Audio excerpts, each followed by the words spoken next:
It's not just a matter of changing the lessons.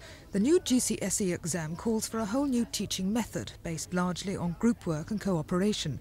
In many schools, that means physically altering the classrooms or building new ones, as Mr. Baker saw for himself today when he visited Shirley High in Croydon. Their preparations for the new exam course have included building a new wing and a new laboratory.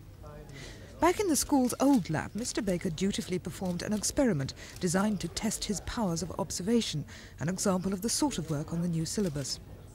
The only hurdle remaining to full-scale implementation of the GCSE course is the teachers' unions, some of whom have refused to cooperate because they say government funding has been inadequate.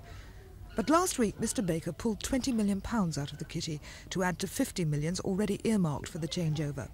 This morning he was confident the extra money would persuade teachers at tonight's meeting to play ball.